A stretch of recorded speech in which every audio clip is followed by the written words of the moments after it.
Para referirse al punto tiene la palabra el senador Pasquet. Muchas gracias, señor presidente. Yo quisiera iniciar estas palabras recordando una de las lecciones de don Carlos Vaz Ferreira contenida en su Moral para Intelectuales. Decía Vaz Ferreira: todas las cuestiones sociales son discutibles y en todas cabe argumentar.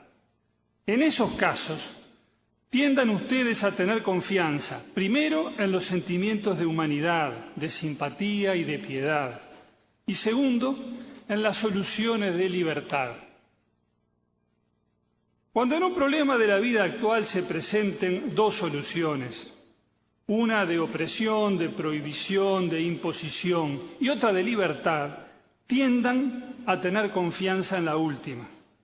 Si oyen discutir, por ejemplo, sobre el divorcio y nos emiten argumentos buenos en favor y otros fundan argumentos buenos en contra, y se argumenta hasta lo infinito y todos parecen tener razón y no saben ustedes qué opinar ni qué decidir, díganse que este es un problema de la misma fórmula y que posiblemente los que prevén, como consecuencia del ejercicio de una libertad cualquiera, grandes males y desórdenes sociales, serán víctimas del mismo engaño de siempre y desmentidos como siempre una vez que la libertad se otorgue. Confianza en las soluciones de libertad y en las soluciones de piedad, decía Vaz Ferreira. Con esa confianza, señor presidente, yo anuncio mi voto favorable a este proyecto en términos generales, mi voto favorable además a cada una de sus disposiciones particulares, sin perjuicio de los señalamientos que oportunamente realizaremos en la discusión particular para fundar nuestro voto negativo a algún artículo en algún caso aislado. Entrando en materia, señalamos que la discusión que se está dando en Uruguay a propósito del matrimonio homosexual o matrimonio igualitario, lo podemos decir sin eufemismos también, está teniendo lugar en varios países que históricamente han sido referencias culturales importantes para nosotros. En Francia, en un número creciente de estados de la Unión Americana y en el Reino Unido, el matrimonio homosexual ha sido aceptado ya o está en proceso de serlo. Leíamos en la prensa estos días que la Cámara de los Comunes acaba de aprobar el proyecto que está ahora en estudio de la Cámara de los Lores. Yo no sé dónde se habrá casado Elton John, pero en el Reino Unido no fue porque están por aprobar la ley todavía. Digo, los diversos casos nacionales marcan claramente una tendencia, tanto en los Estados Unidos como en Europa Occidental, que bien podría describirse con una frase de la revista Time: lo que hasta hace poco era inimaginable se ha vuelto inevitable. ¿Por qué está sucediendo esto? Parece muy claro que los cambios legislativos en proceso han sido precedidos por el cambio en la actitud de la sociedad hacia los homosexuales y hacia la homosexualidad. Y permítaseme citar nuevamente a Vaz Ferreira, que es orientador siempre. Los progresos y los grandes cambios sociales nunca o casi nunca se hacen a consecuencia de raciocinios, sino que lo que cambia es el estado de espíritu, algo mucho más hondo que el plano psicológico puramente intelectual. Al juzgar las instituciones sociales, al pensar sobre ellas o al tratar sobre ellas de cualquier modo, no debemos limitarnos a razonar al respecto, a hacer teorías, a hacer sistemas, a decir esto es individualismo, esto es socialismo, esto es tal o cual cosa, a poner etiquetas, sino que hemos de esforzarnos en evitar, en combatir por todos los medios esa anestesia adaptativa lógico-moral. Aún separando la cuestión de si los absurdos o los errores son corregibles, evitar que nos invada esa anestesia que nos impide sentirlos. Y me parece que la época ha traído el fin de un estado de anestesia que impedía ver sufrimientos y angustias de mucha gente a la que ha llegado la hora de ponerle fin. Ayer nomás, en términos históricos, la homosexualidad era considerada una inmoralidad de las peores, una enfermedad o hasta un delito. Así nos lo recuerdan el célebre caso de Oscar Wilde, por ejemplo, o el quizás menos conocido de Alan Turing, entre muchos otros. Turing fue un genial matemático británico considerado uno de los padres de la teoría de la computación. Durante la Segunda Guerra Mundial cumplió un papel importante en la crucial tarea de descifrar las comunicaciones encriptadas de los nazis. Pues bien, pese a esa foja de servicios militares y académicos, al comienzo de los años 50 su propio país lo llevó a juicio y lo condenó por haber tenido relaciones homosexuales, dándole a elegir entre cumplir una pena de prisión o someterse a la castración química. Turing optó por esto último y poco después, sumido en profunda depresión, se suicidó. Corría el año 1954. Parece increíble que esto pueda haber pasado en Gran Bretaña, tan liberal y tan respetuosa de los derechos individuales, y que haya pasado además pocos años antes de que hicieran explosión los Beatles, como expresión emblemática del cambio cultural profundo y removedor que los años 60 trajeron consigo. Parece increíble, pero así fue. Hasta hoy la homosexualidad sigue siendo duramente reprimida en países como Irán, por ejemplo, pero en Occidente la situación ha cambiado mucho y para bien. Las sociedades se han hecho más tolerantes y menos crueles. La orientación sexual de una persona ha pasado a ser considerada como una manifestación de su personalidad, que no se debe coartar ni ofender. Las leyes protegen los fueros de la persona y castigan la discriminación por razón de orientación sexual, como así también por otras razones. Pero antes que las leyes, fueron las ideas y actitudes dominantes las que cambiaron, reconociendo la legitimidad de lo que hasta hace poco tiempo se consideraba pecaminoso y execrable. En el Uruguay la homosexualidad nunca fue delito, pero tampoco fue socialmente aceptada. La condición tácitamente impuesta a los homosexuales para no tener problemas era la invisibilidad. Mientras ellos se ocultaran, los demás hacían como que no los veían. Pues bien, es este status quo el que hoy está cuestionado y tambalea. La sexualidad constituye una dimensión demasiado importante de la personalidad y de la vida como para mantenerla eternamente reprimida. Por eso aumenta todos los días el número de los homosexuales que hacen pública su condición de tales o que por lo menos no tratan de ocultarla.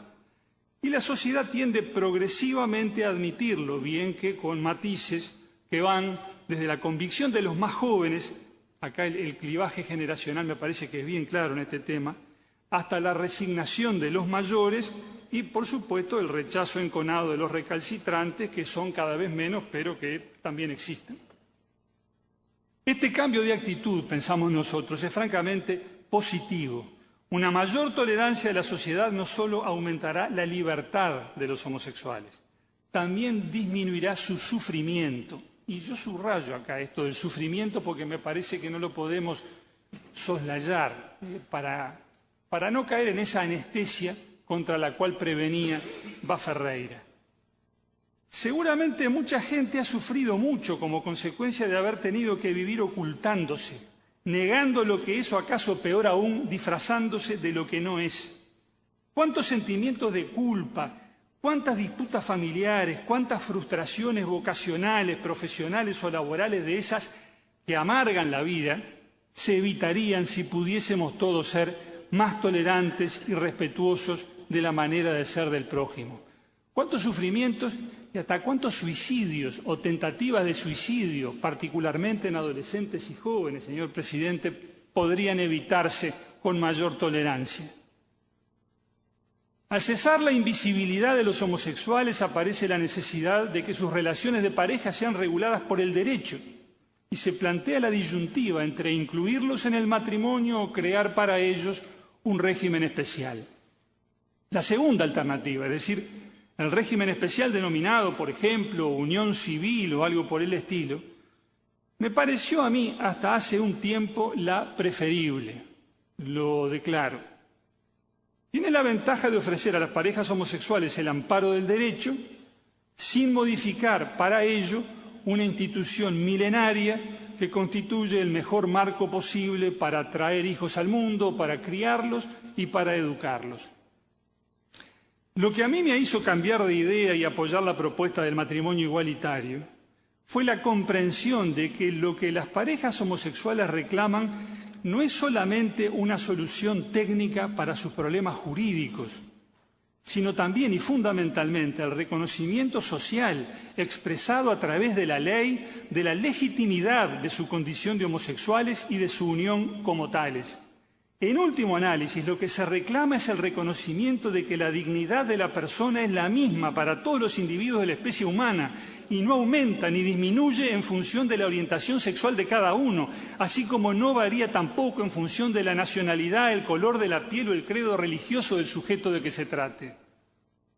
La exigencia de aceptación y reconocimiento, planteada por personas que ya no están dispuestas a ocultarse ni a negar una manera de ser, que en la mayoría de los casos no fue siquiera elegida libremente por ellas, sino asumida como un hecho de la naturaleza, es lo que constituye, a mi juicio, señor presidente, el meollo de la cuestión. No es esta la ocasión para considerar las razones por las que durante tanto tiempo la regla tácita de la invisibilidad fue impuesta por la sociedad a los homosexuales y aceptada por estos. Lo relevante hoy es que la sumisión terminó, que los homosexuales no aceptan seguir viviendo en la clandestinidad y que reclaman que a ellos también se les reconozca como a cualquier ser humano el derecho a ocupar un lugar bajo el sol. En el ámbito de las relaciones de familia, el matrimonio es la institución legítima y legitimadora por excelencia. Establecer, junto al matrimonio, una institución de efectos similares, pero de nombre distinto, equivaldría a crear algo así como un matrimonio categoría B para personas cuya voluntad de convivir de manera estable y duradera es la misma que la que anima a los contrayentes del matrimonio a secas. De esta manera, lo que estaríamos haciendo, aunque ese no fuera el propósito de nadie, sería consagrar una discriminación. Discriminar es tratar de manera diferente dos situaciones o personas iguales. Tratar de manera diferente a lo que no es igual, sino distinto, no es discriminar, sino dar a cada uno lo suyo, para decirlo con una expresión de rancio abolengo jurídico. Si tenemos por un lado una pareja constituida por un hombre y una mujer, y por otro lado a una pareja homosexual, y las dos parejas quieren contraer matrimonio, se nos plantea el siguiente problema. Si lo que define la situación es la aptitud para procrear de cada pareja, la conclusión es que no son iguales y, por lo tanto, no tienen por qué ser tratadas como si lo fueran. En cambio, si el factor decisivo es la voluntad de convivir de manera estable y duradera, ambas parejas son iguales y la ley debe darles un trato igual en cumplimiento del principio de igualdad ante la ley consagrado por el artículo 8 de la Constitución de la República. Tenemos pues algo parecido a lo que en derecho internacional privado se llamaría un problema de calificación. Vamos a calificar a esas parejas por su aptitud para procrear o por su voluntad de convivir. La solución jurídica a adoptar dependerá de la respuesta que se dé a esta pregunta crucial. Y bien, para contraer matrimonio no es preciso acreditar la aptitud para procrear, ni declarar la voluntad de hacerlo, ni mucho menos obligarse a ello. Miremos a nuestro alrededor, señor presidente. Todos los días se casan personas que no pueden tener hijos, sea por razones de edad o por causas orgánicas cualesquiera. Y también se casan quienes, pudiendo procrear, deciden no hacerlo, sea porque tuvieron hijos en un matrimonio anterior ya disuelto, sea porque su proyecto de vida es otro. Por otro lado, es notorio que cada día son más los hijos que nacen fuera del matrimonio. Puede afirmarse con certeza, pues, que ni todos los que se casan lo hacen para tener hijos, ni todos los que tienen hijos lo hacen después de haberse casado. En cambio, todos los que se casan lo hacen con el propósito de convivir en forma duradera, independientemente de que luego este propósito se cumpla o no. La voluntad de convivir en forma duradera es la que le da sentido al acto de contraer matrimonio y asumir los deberes y responsabilidades consiguientes. Si en algún caso puede no existir, digamos, arreglos de conveniencia o matrimonios in extremis, etc., el fenómeno es excepcional y hasta donde sabemos carece de relevancia estadística. Por lo tanto, El rasgo común a todos los que contraen matrimonio es el propósito de convivir, no el de tener hijos. Siendo así, no se entiende por qué la imposibilidad de reproducción tiene que ser un obstáculo insuperable para que los homosexuales que deseen compartir la vida puedan darle a su unión el nombre dignificador de matrimonio, evitando el apartheid jurídico de la unión civil o institutos similares.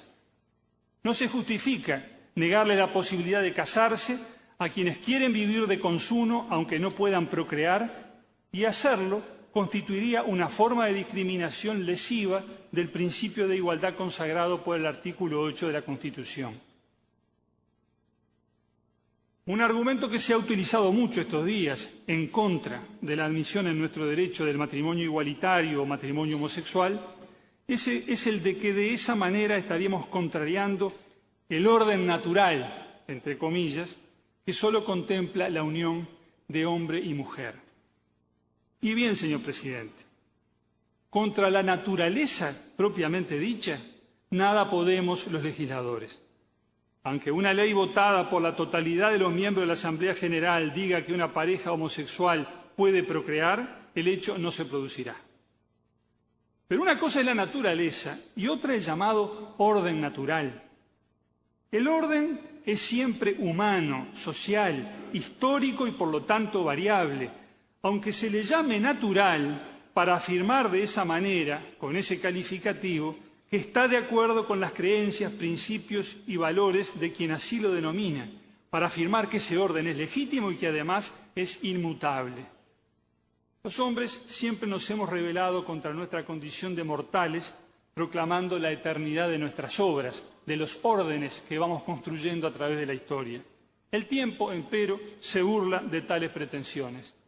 De la esclavitud se pensaba, desde los tiempos del Código de Hammurabi hasta la Guerra de Secesión de los Estados Unidos, por lo menos, pasando por Grecia, Roma y la Biblia, que formaba parte de ese orden natural. Hoy la esclavitud es delito prácticamente en todo el mundo. La condición de la mujer constituye otro caso similar. Se entendió desde siempre que la mujer estaba y debía estar subordinada al hombre, que no podía administrar sus propios bienes si era casada, ni estudiar más allá de las primeras letras, ni votar, ni mucho menos ser elegida para ocupar cargos públicos. Todo ese estatuto restrictivo de los derechos de la mujer se consideraba parte integrante del orden natural hasta que el movimiento por la emancipación femenina, a mi juicio el movimiento social más importante del siglo XX, demostró que se podía establecer un orden más justo aplicando a todos los seres humanos, independientemente de su sexo, el gran principio de igualdad de todas las personas ante la ley. En materias más directamente vinculadas con la sexualidad y la procreación, es notable comprobar cómo el orden natural sigue, entre comillas, que por ser tal alienta pretensiones de validez universal, va cambiando según cambian las regiones, los pueblos y las culturas en consideración. Un pequeño libro de ese gran antropólogo que fue Claude Lévi-Strauss, titulado La antropología frente a los problemas del mundo moderno, contiene unas cuantas páginas dedicadas a estudiar cómo, en las sociedades sin escritura, es decir, las sociedades que constituyen el objeto de estudio de la antropología, las relaciones de parentesco, es decir, la familia, se construyen muchas veces con independencia de la filiación biológica. Se dirá que lo que ocurra en el seno de tribus africanas o amazónicas poco tiene que ver con nosotros. En este punto, precisamente, señor presidente, yo cedo la palabra a Lévi-Strauss. Dice él: el antropólogo no propone a sus contemporáneos adoptar las ideas y costumbres de tal o cual población exótica. Nuestra contribución es mucho más modesta. Primero, la antropología revela que aquello que consideramos natural, entre comillas, fundado en el orden de las cosas, se reduce a limitaciones y hábitos mentales propios de nuestra cultura. De tal modo nos ayuda a quitarnos las anteojeras, a comprender cómo y por qué otras sociedades pueden tener por simples y por obvios usos que a nosotros nos parecen inconcebibles o incluso escandalosos. Luego se explaya sobre otros aspectos del tema que no son hoy de nuestro interés y agrega, y vuelvo a citar: a los abogados y moralistas demasiado impacientes, los antropólogos prodigan consejos de liberalismo y de prudencia. Subrayan que incluso las prácticas y aspiraciones que más chocan a la opinión, procreación asistida al servicio de mujeres vírgenes, solteras, viudas o al servicio de parejas homosexuales, tienen su equivalente en otras sociedades a las cuales no les va tan mal. Y cierro la cita. Creo, señor presidente, que dentro de no mucho tiempo la admisión del matrimonio homosexual en los países de Occidente, por lo menos, será considerada sin mayores discusiones como un paso más hacia la plena consagración del principio de igualdad de todas las personas ante la ley y valorada positivamente como tal. Al habilitar legalmente la posibilidad del matrimonio homosexual, al legitimar, si así se prefiere, la homosexualidad, ¿estaremos acaso fomentándola? Es una cuestión que se ha planteado estos días en el debate por la prensa de estas cosas. A mi juicio, fomentar la homosexualidad ha de resultar más difícil aún que prohibirla eficazmente. La prohibición ha tenido, como decíamos al comienzo de esta exposición, sanción penal. Y así todo siguió habiendo homosexuales. ¿Por qué pensar que permitir simplemente a los homosexuales que hagan lo que ya hacen los heterosexuales va a llevar a algunos a transitar por el camino de lo que Oscar Wilde llamaba el amor que no osa decir su nombre? Esos temores no tienen, a mi juicio, ningún fundamento. Si pensáramos que las medidas legislativas pueden realmente impedir o fomentar las conductas homosexuales de manera duradera, estaríamos demostrando, me parece, una comprensión equivocada del fenómeno. La gente no elige ser homosexual como quien elige una carrera universitaria o un automóvil. Por eso son tan poco eficaces las prohibiciones. Hay personas que constituyen un porcentaje más o menos estable de la población, un 10% aproximadamente, según estudios sociológicos que se han difundido mucho, que un día se dan cuenta de que se sienten atraídas por otras personas de su mismo sexo. Asumirán o no el hecho, lo harán más tarde o más temprano, con o sin traumas. Pero el punto es que se trata de asumir un dato de la naturaleza, no de elegir libre y espontáneamente una opción sexual u otra. Por eso no tiene sentido blandir la ley como arma contra la homosexualidad, como lo demuestra la experiencia histórica, y por eso tampoco tendría sentido decir que el matrimonio igualitario podrá actuar como una suerte de estímulo de la homosexualidad.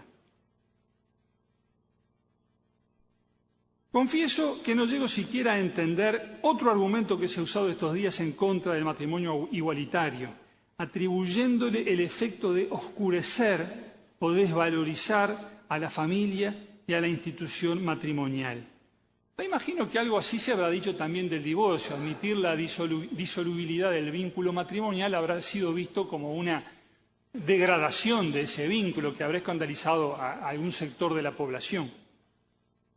Pero el valor de las instituciones, señor presidente, es producto de la importancia de sus funciones y de la eficacia con la que las cumplen, no de la calidad moral que puedan tener o no, según la opinión de cada uno, quienes hagan uso de ellas.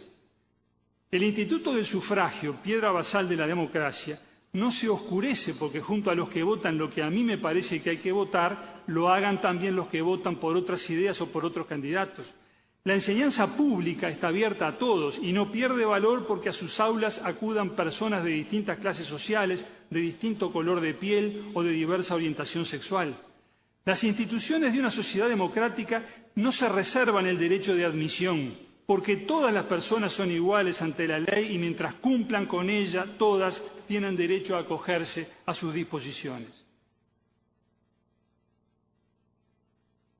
El efecto que sí esperamos que produzca esta ley es el de aumentar la tolerancia de la sociedad hacia los homosexuales, hacia los que se casen y hacia los que no se casen, para todos mayor tolerancia. Ha habido cambios positivos, ciertamente, pero sigue siendo largo el camino que falta recorrer para poner fin a todos los sufrimientos, las amarguras y las injusticias generada por esta homofobia que todavía, reconozcámoslo, forma parte de nuestra cultura y le hace tanto daño a tanta gente. Al vivir la sexualidad de conformidad con su propia naturaleza, los homosexuales no lesionan los derechos de otros ni atacan el orden público. por lo que su conducta queda inscripta en el marco de libertad individual que a todos los habitantes de esta tierra reconoce el artículo 10 de la Constitución.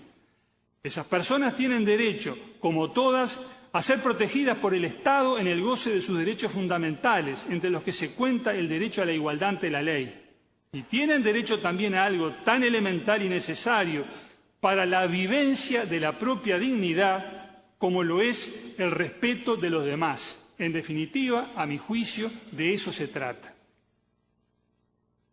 Hagamos que el tránsito de los hombres sobre la tierra, de suyo difícil y amargo, sea, por lo menos en los límites de nuestra patria, lo más llevadero posible. Hagamos que para todos resplandezca, en la medida de las posibilidades humanas, el sol de la felicidad. Este párrafo de una nota publicada sin firma en El Día en los años 20, que por el estilo bien pudo haber sido escrito por don José Valle y Ordóñez, expresa bien el espíritu que nos anima al anunciar nuestro voto a favor del matrimonio igualitario. Muchas gracias.